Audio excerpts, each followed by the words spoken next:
আমরা যদি বিটিভির মতন একটা একেবারে মানে কি বলবো যে এখান থেকে কোনো লাভ হয় না এরকম একটি খাতের বরাদ্দের দিকে তাকাই, সেটাও দেখব বিচার বিভাগের বরাদ্দের চেয়ে কয়েক গুণ বেশি। বিচার বিভাগের জন্য বরাদ্দ ছিল 2015 কোটি টাকা, যেটি জিডিপির 0.03% কাছাকাছি। এইবার এটি বেড়ে হয়েছে 2187,58,58 টাকা।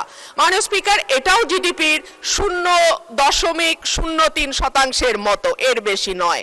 অথচ আমরা যদি বিটিভির মতন একটা একেবারে মানে কি বলবো যে এখান থেকে কোনো লাভ হয় না এরকম একটি খাতের বরাদ্দের দিকে তাকাই, সেটাও দেখব বিচার বিভাগের বরাদ্দের চেয়ে কয়েক গুণ বেশি।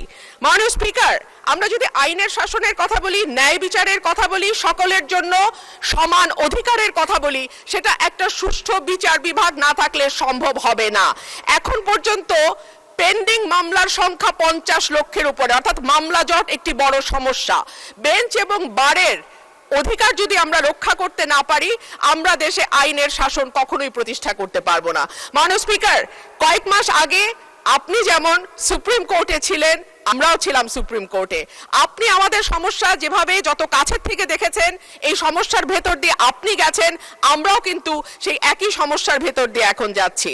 মাননীয় স্পিকার, আমাদের বারের যেই দাবিটা, যার পক্ষ থেকে আজকে আমি এখানে কথা বলছি মাননীয় স্পিকার, সেখানে বলা হচ্ছে যে আমাদের প্রতি বছর যেই ফিটা আমরা পরিশোধ করি, সেটা মৃত্যুর আগ পর্যন্ত লয়াররা সেই ফিটা আর তুলতে পারে না। কিন্তু দেখা যায় বহু লয়ার শেষ জীবনে অসুস্থ হয়ে গেছেন, প্র্যাকটিস করতে পারছেন না, আদালতে যেতে পারছেন না, কিন্তু তাদের মানবেতর জীবন যাপন করতে হচ্ছে।